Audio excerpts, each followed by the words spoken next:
నీ ఎడల చేసిన ఆ వాగ్దానపు ఆశీర్వాదాలు నిశ్చయముగా నీ ఎడల నా ఎడల నెరవేర్చబడాలంటే ప్రభువుయందు భయభక్తులు కలిగి ఆయన యొక్క మాటను గైకొంటూ, ఆయన ఆజ్ఞలను గైకొంటూ, ఆయనను అనుసరించి నడుచుకున్నట్లయితే ఆయన వాగ్దానములు నిశ్చయముగా నా జీవితాల్లో నెరవేర్చబడతాయి. దేవుని స్తోత్రం. వాక్య సందేశం అంటే నిశ్చయముగా. ఆదికాండము 17వ అధ్యాయము 19వ వచనం చదువుకుందాం. దేవుడు, నీ భార్య అయిన శారా నిశ్చయముగా నీకు కుమారుని కొనును, నీవు అతనికి ఇస్సాకు అని పేరు పెట్టుదువు, అతని తరువాత అతని సంతానము కొరకు నిత్య నిబంధనగా నా నిబంధనను అతనితో స్థిరపరచెదను. దేవుని స్తోత్రం. మనము సేవించుచున్న దేవుడు, మనలను రక్షించిన దేవుడు, మనలను లోకములో నుంచి ప్రత్యేకపరుచుకొని యేసుని స్వరక్షకునిగా అంగీకరించి మన పాపములు ఒప్పుకొని యేసు నామములో బాప్తీసం పొంది రక్షించబడి ఆయన పిల్లలుగా జీవించుచున్న మన జీవితాల్లో ప్రభువు మన ఎడల కలిగినటువంటి ఉద్దేశములు, సంకల్పములు ఉన్నతమైనవి. దేవుడు నిజము గనక ఆయన మాట సత్యము. మనము సేవించుచున్న దేవుడు జీవము గల దేవుడు గనక ఆయన మాట సత్యం. ఆయన ఒక మాట చెప్పినప్పుడు అది తప్పక నెరవేరుతుంది. భూమి గతించిన, ఆకాశము గతించిన ఆయన మాట నిశ్చయముగా నెరవేరుతుందని పరిశుద్ధ గ్రంథము తెలియజేస్తూ ఉంది. పరిశుద్ధ గ్రంథాన్ని మనము చదువుతూ ఉన్నప్పుడు పరిశుద్ధ గ్రంథములోని మాటలను మనం బహు జాగ్రత్తగా విని దాన్ని గైకొనవలసిన వారంగా ఉన్నాం. కారణం ఏంటంటే ఆది యందు వాక్యము ఉండెను, వాక్యము దేవుని యొద్ద ఉండెను, ఆ వాక్యమే దేవుడై ఉండెను, ఆ వాక్యమే శరీరధారిగా సత్యస్వరూపిగా మన మధ్యకు వచ్చినని యోహాను సువార్త 1వ అధ్యాయము 1-12 వచనాల్లో మనం చూడగలుగుతూ ఉన్నాం. కాబట్టి ఇక్కడ దేవుడైనటువంటి యెహోవా అబ్రహామును దర్శించి అబ్రహాముతో చెప్తున్న మాట ఏంటంటే, నిశ్చయముగా నీ భార్య అయిన శారా నిశ్చయముగా నీకు కుమారుని కొనును. అబ్రహాము శారాకి సంతానం లేని సమయంలో దేవుడు చెప్తున్న మాట ఏంటంటే, నిశ్చయముగా నీకు కుమారుని కొనును. నిరీక్షణకు ఆధారము లేనప్పుడు, మనిషికి ఏమాత్రము నిరీక్షణ, హోప్ లేని సమయాల్లో, ఇక మా బ్రతుకులలో ఈ కార్యము జరగదు అనుకున్న సమయాల్లో దేవుడి గనక ఒక మాట సెలవిస్తే నిశ్చయముగా జరుగుతుంది. కాబట్టి ఈ మధ్యాహ్న కాల సమయంలో నీవు నేను జ్ఞాపకం చేసుకోవాల్సినది ఏంటంటే, ఆయన పిల్లలమైన మన జీవితాల్లో దేవుని వాగ్దానములు నిశ్చయముగా నెరవేర్చబడుతూ ఉన్నాయి.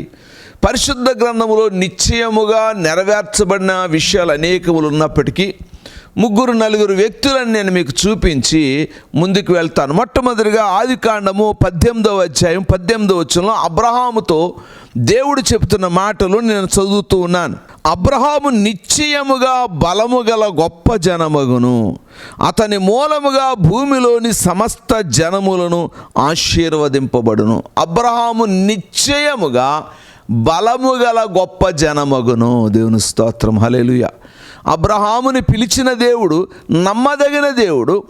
దేవుడు వాగ్దానం చేస్తా ఉన్న మాటలు ఏంటంటే, నిశ్చయముగా అబ్రహాము బలము గల గొప్ప జనమగును. అబ్రహాము సంతానాన్ని గనక మనము చూసినట్లయితే ఈనాటికి ఇశ్రాయేలులు మన మధ్యలో ఉన్నారు. నిశ్చయముగా దేవుని మాట నెరవేర్చబడింది. ఈ భూమి ఉన్నంత వరకు ఆయన మాట నెరవేర్చబడుతుంది. దేవుని స్తోత్రం. హల్లెలూయా. కాబట్టి అతని మూలముగా భూమిలోని సమస్త జనములను ఆశీర్వదించబడును. అబ్రహాము దేవునికి విధేయుడైనప్పుడు ఆశీర్వదించాడు. కాబట్టి నిశ్చయముగా నీవు ఆశీర్వదించబడతావని దేవుడు చెప్తే నిశ్చయముగా నీవు, నీ కుటుంబము, నేను, నా కుటుంబం ఆశీర్వదించబడుతుంది. అట్టి విధముగా దేవుడు మనల్ని ఆశీర్వదించాలంటే మన వ్యక్తిగత జీవితాల్లో మనం ఏం చేయాలో కూడా ముందు మనం తెలుసుకుందాం. రెండవదిగా యోసేపుని అన్నలు అమ్మివేసినప్పుడు అమ్మివేయబడినటువంటి యోసేపు యొక్క చరిత్ర మనకు తెలుసు. అమ్మివేయబడక ముందు యోసేపు కలలు కనేవాడు. కలగంటూ ఉన్నప్పుడు సహోదరులు ఏమన్నారో ఒక మాట చదువుదాం. ఆదికాండం 37వ అధ్యాయము 7వ వచనం 8వ వచనం చదువుతూ ఉన్నాను. అదేమనగా మనము చేనులోని పనులు కట్టుచుంటిమి, నా పన లేచి నిలిచిచుండగా మీ పనులు నా పనను చుట్టుకొని నా పనకు సాష్టాంగపడినని చెప్పాను. అందుకతని సహోదరులు, నీవు నిశ్చయముగా మమ్ము నేలేదవా, మా మీద నీవు అధికారి వగుదువా అతనితో చెప్పి అతని కలను బట్టి అతని మాటలను బట్టి అతని మీద మరింత పగపట్టిరి. దేవుడు అబ్రహాముతో వాగ్దానం చేశాడు, యాకోబుతో నిశ్చయముగా నిన్ను ఆశీర్వదిస్తాను, నువ్వు వెళ్ళి ప్రతి స్థలమందు నీకు తోడయిండి నిశ్చయముగా నేను తీసుకొస్తానని యాకోబుతో మాట్లాడి యాకోబుని ఇశ్రాయేలుగా మార్చి 12 మంది సంతానాన్ని ఇచ్చి 11వ వాడని యోసేపు కలలకని తన సహోదరులతో చెప్పినప్పుడు సహోదరులు అంటారు, నిశ్చయముగా నువ్వు మమ్మల్ని ఏల్తావా, నువ్వేంట్రా ఆఫ్టర్ అన్నట్టుగా అన్నదమ్ములు అన్నారు. కానీ దేవుడు తన యొక్క పిల్లల ఎడల కలిగిన ఉద్దేశాలు ఉన్నతమైనవి, అవి తప్పక నెరవేర్చబడుతుందని దేవుని వాక్యము సెలవిస్తూ ఉంది. మీరు యోసేపు చరిత్రను చూసినట్లయితే ఆ కలను బట్టి సహోదరులు ఇదిగో పగబట్టి తనను అమ్మివేశారు. కానీ అమ్మివేయబడిన యోసేపు ఐగుప్తీనింటిలో ఉన్నాడు. కానీ ఇది ఆ తరువాత అక్కడ కూడా శోధనను ఎదుర్కొన్నాడు, శోధనను జయించబడ్డాడు, తర్వాత చెరసాలలో వేయబడ్డాడు. కానీ తర్వాత మనం చూసినట్లయితే ఇదిగో ఐగుప్తు దేశంలో ఫరో రాజు తర్వాత ఆధిక్యత కలిగినటువంటి వాడిగా యోసేపు హెచ్చించబడ్డాడు. ఇప్పుడు యోసేపు అన్నదమ్ములే కాదండి, తండ్రి సైతము మొత్తం దేశమంతా కూడా యోసేపు మాటకు లోబడవలసిందిగా అక్కడ మనకు తెలియజేయబడుతుంది. నిశ్చయముగా యోసేపు ఏలినవాడిగా ఉన్నాడు. దేవుని స్తోత్రం, హల్లెలూయా. నేను చెప్పే మాట ఏంటంటే, ప్రభువు తన పిల్లల ఎడల చేసినటువంటి వాగ్దానాలు, ప్రభు తన పిల్లల ఎడల కలిగిన సంకల్పాలు నిశ్చయముగా నెరవేర్చబడతాయి. అవి నిశ్చయముగా నెరవేర్చబడాలంటే మనం ఏం చేయాలి? మూడవదిగా మోషేను మనం చూసినట్లయితే ఈ యోసేపు తర్వాత యోసేపు చనిపోయాడు. చనిపోయిన తర్వాత చాలా సంవత్సరాల తర్వాత ఇశ్రాయేలు బహుగా విస్తరారంభించారు. ఆ తర్వాత ఐగుప్తు రాజు బహుగా శ్రమలను పెట్టినప్పుడు ఈ ఇశ్రాయేలు దేవునికి మొర్రపెట్టారు. దేవునికి మొర్రపెట్టినప్పుడు దేవుడు వారి యొక్క దుఃఖాలను చూసినవాడు, వారి బాధలను ఎరిగినవాడు మోషేను ఎన్నుకున్నాడు. మోషేను ఎన్నుకున్నప్పుడు దేవుడు మోషేతో చెప్తున్న మాట మనం ఈ దినాన్ని మనం చదువుదాం.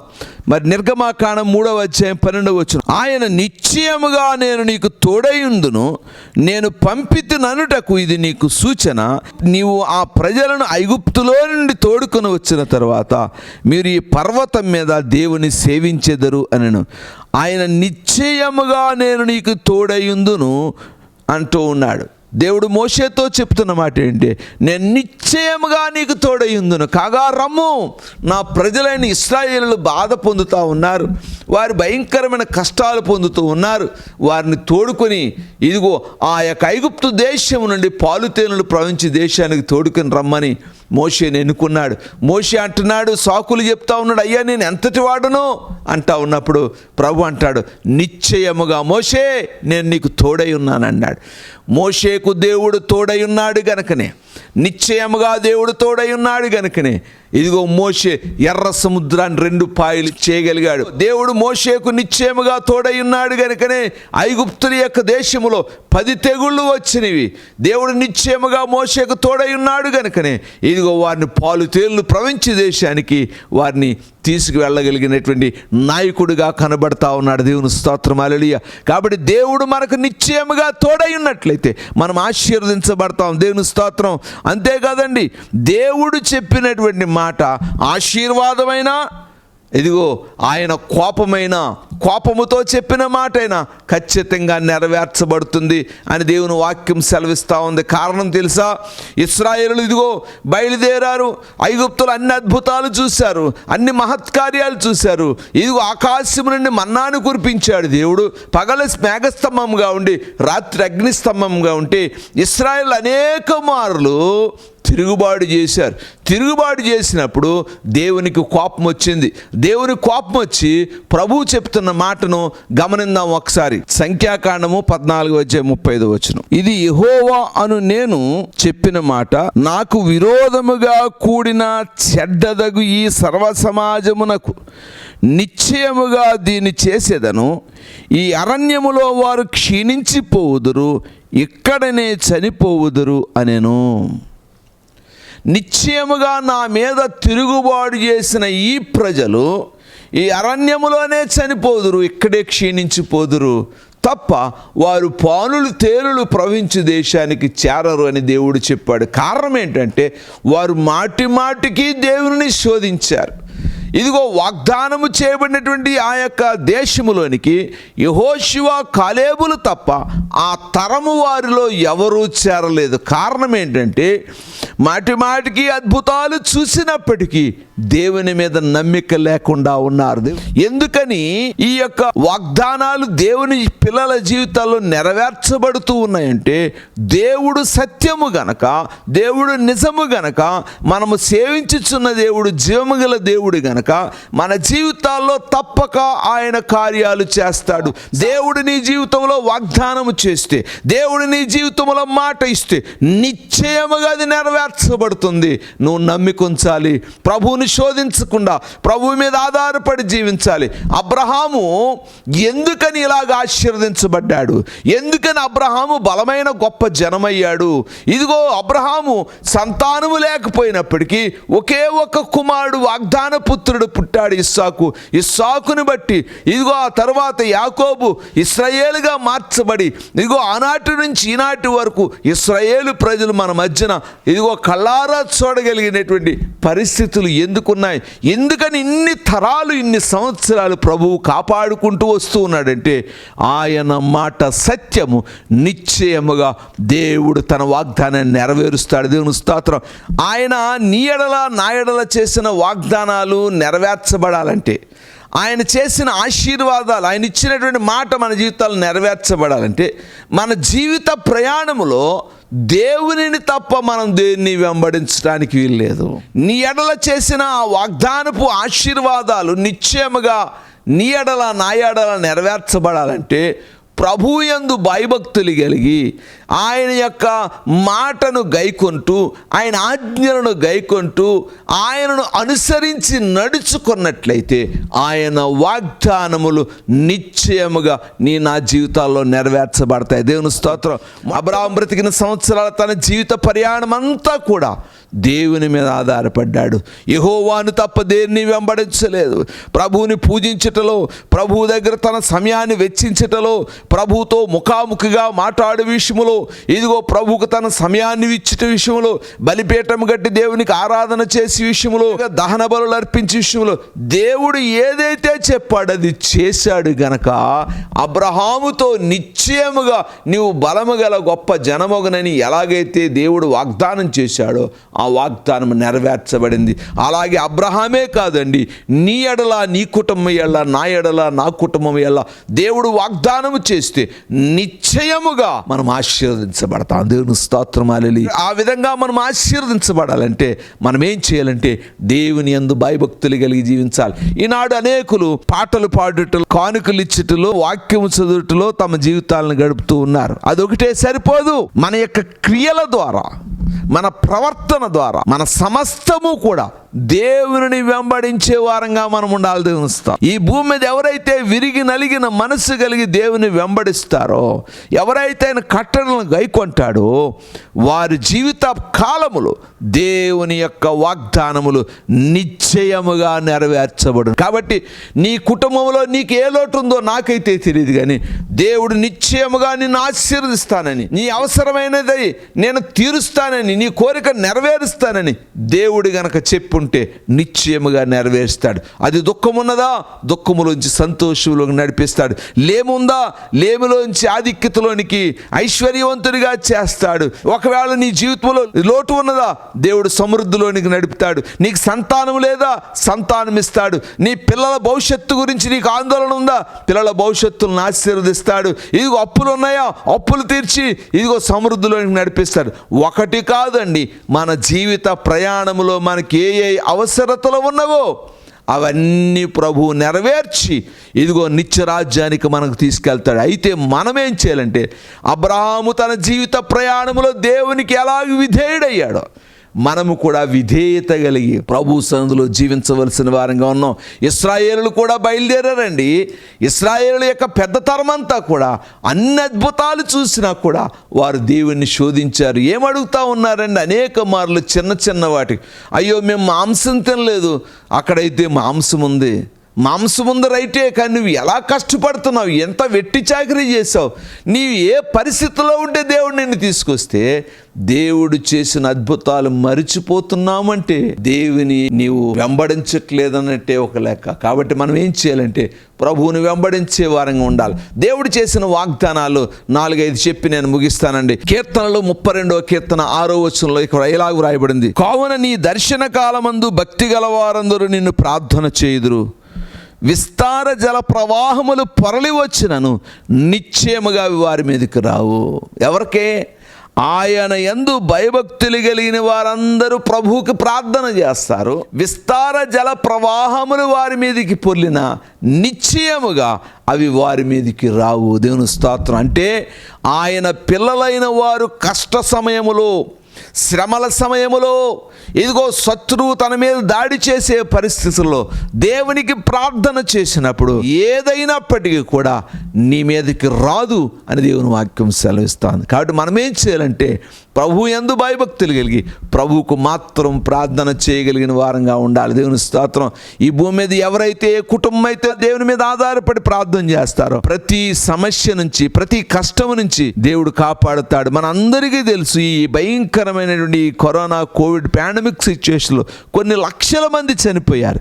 ఈనాడు నీవు నేను సజీవులంగా ఉన్నామంటే కేవలం ఆయన కాపుదల. దేవుని స్తోత్రం. కీర్తనలు 58:11, కావున నిశ్చయముగా నీతిమంతులకు ఫలము కలుగుననియు నిశ్చయముగా న్యాయము తీర్చి దేవుడు లోకములోనున్నాడనియు మనుషులు ఒప్పుకొందురు, నిశ్చయముగా నీతిమంతులకు ఫలము కలుగును. నువ్వు దేవుని యందు భయభక్తులు కలిగి నీతి కలిగి జీవిస్తూ ఇదిగో కష్టమున్నదా అయినా పర్వాలేదు, నీతిమంతుడమైన నీవు దేవుని మీద ఆధారపడితే ఖచ్చితంగా ఫలము పొందుతావు. దేవుని స్తోత్రము. దేవుడు ఖచ్చితంగా శ్రేష్టమైన ఫలాన్ని దేవుడు అనుగ్రహిస్తాడు. ప్రభువునందు భయభక్తులు కలిగినటువంటి పిల్లలు తమ యొక్క కష్ట సమయాల్లో మనుషులను ఆశ్రయించగా దేవుని మీద ఆధారపడి పస్తులున్నప్పటికీ కూడా ప్రభు తన యొక్క ఆకాశములో నుండి చూస్తున్న దేవుడు వారి యొక్క ప్రతి అవసరత తీర్చి తప్పక ఆయన ఫలము దయచే దేవుడై ఉన్నాడు. ఒకవేళ ఈ భూమి మీద నువ్వు లోకస్తుల వలె ఉండకుండా దేవుని మీద ఆధారపడి ఇదిగో ఆత్మీయ ఫలాలు ఫలిస్తున్నావా, ఆత్మీయ ఫలాలు ఫలిస్తూ కష్టపడుతున్నావు, పర్వాలేదు, దేవునికి మహిమ కలుగును గాక. దేవుడు గొప్ప రివార్డు కూడా నీకు ఇవ్వబోతా ఉన్నాడు. దేవుని స్తోత్రం. హల్లెలూయా. విశ్వాస పురోగతిలో అనేకమైన ఆటంకాలు వస్తాయండి. మన విశ్వాస యాత్రలో ఆటంకాలు వచ్చినప్పుడు దేవుని మాట మీద మనం నమ్మిక ఉంచినట్లయితే, దేవుని యందు మనం నమ్మిక ఉంచినట్లయితే దేవుడు ఎంత గొప్పవాడో మనకు తెలియజేయబడుతుంది. నీ విశ్వాస యాత్రలో ఆటంకాలు వచ్చినాయి అని వెనకబడకు. ప్రభు మాటను పట్టుకో, ప్రభు యొక్క వాగ్దానాలను పట్టుకో, దేవుని మీద ఆధారపడు, ఆయన సహవాసంలో ముందుకు సాగిపో. దేవుడు నేను తప్పకుండా దీవిస్తాడు. కీర్తనలో 128:2 చూసినట్లయితే యెహోవా యందు భయభక్తులు కలిగి ఆయన త్రోవల యందు నడిచి వారందరూ ధన్యులు, నిశ్చయముగా నీవు నీ చేతుల కష్టార్జితమును అనుభవించేది. ఎవరు నిశ్చయముగా ఆయన నీ చేతుల కష్టార్జితను అనుభవిస్తారంటే ఎవరైతే యెహోవా యందు భయభక్తులు కలిగి ఆయన త్రోవల్లో నడుస్తారో, ఎవరైతే ఆయన యొక్క మాట ప్రకారం జీవిస్తారో వారు నిశ్చయముగా వారి చేతుల కష్టార్జితను అనుభవిస్తారు. ఈనాడు అనేక మంది ఇదిగో సంపాదిస్తూ ఉన్నారు కానీ వారి కష్టాన్ని అనుభవించలేకపోతా ఉన్నారు. దేవుని వాక్యమైతే ఆయన పిల్లల విషయాలు నిశ్చయముగా నీవు నీ చేతుల కష్టార్జితను అనుభవించదు, నిశ్చయముగా నేను నా చేతుల కష్టార్జితను అనుభవిస్తాను ఎప్పుడు మనం ఆయన త్రోవలో నడిచినట్లే. దేవుని స్తోత్రం. హల్లెలూయా. అదేవిధంగా కీర్తనలో 140 కీర్తన 13వ వచనంలో నిశ్చయముగా నీతిమంతులు నీ నామమునకు కృతజ్ఞతాస్తుతులు చెల్లించెదరు. నిశ్చయముగా నీతిమంతులు యేసు నామానికి కృతజ్ఞతాస్తుతులు చెల్లించేదరు, అనగా సజీవులుగా ఉండి కష్టములోను సమృద్ధిలోను దేవుణ్ణి స్తుతించెదరని దేవుని వాక్యం సెలవిస్తూ ఉంది. ఆఖరికి యెషయా గ్రంథం 30:19 వచనాన్ని మనం చూసినట్లయితే సియోనులో యెరూషలేములోనే యొక్క జనము కాపురముండును, జనమా నీవిక నేమాత్రము కన్నీళ్లు విడువవు, ఆయన నీ మొర్ర విని నిశ్చయముగా నిన్ను కరుణించును, ఆయన నీ మాట వినగానే నీకు ఉత్తరమిచ్చును. జనమా, నీవికేమాత్రము కన్నీళ్లు విడవు. ఇదిగో నీకున్న కష్టాన్ని బట్టి కన్నీళ్లు విడుస్తున్నావేమో, ఇదిగో ఏదో సమస్యను బట్టి కన్నీళ్లు విడుస్తున్నావేమో, నీకున్నటువంటి అవసరత తీర్చబట్టలేదని కన్నీళ్లు విడుస్తున్నావేమో, ఇదిగో మనుషులు విసర్జించారని కన్నీళ్లు విడుస్తున్నావేమో, మనుషులు త్రోసివేశారని కన్నీళ్లు విడుస్తున్నావేమో, నీ కోరిక తీర్చబడుట లేకపోవట చేత నువ్వు కన్నీళ్లు విడుస్తున్నావేమో, ఏ కారణాన్ని బట్టి నువ్వు కన్నీళ్లు విడుస్తున్నావో ప్రభువు చెప్తున్న మాట ఏంటంటే, ఇక నీవు కన్నీళ్లు విడవు, ఆయన నీ మొర్ర విని నిశ్చయముగా నిన్ను కరుణించిన. దేవుని స్తోత్రం. ఎంత గొప్ప దేవుడండి మన దేవుడు. అనేక మంది పెంట కుప్పల మీద నుంచి పైకి దేవుడు లేవనెత్తాడండి.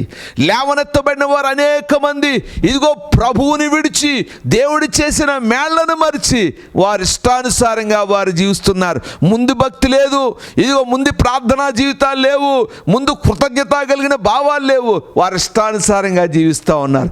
ఎవరు ఎలా జీవించినా నీవు నేను దేవునికి మహిమ కలుగును గాక.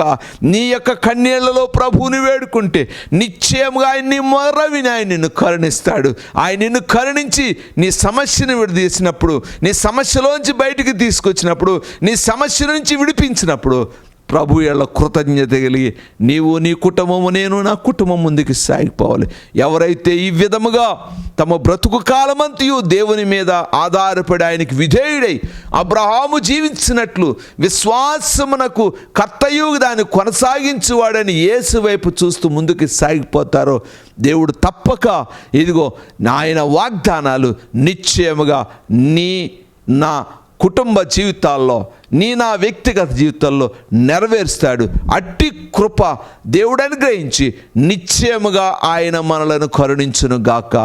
ఆమేన్. God bless you all.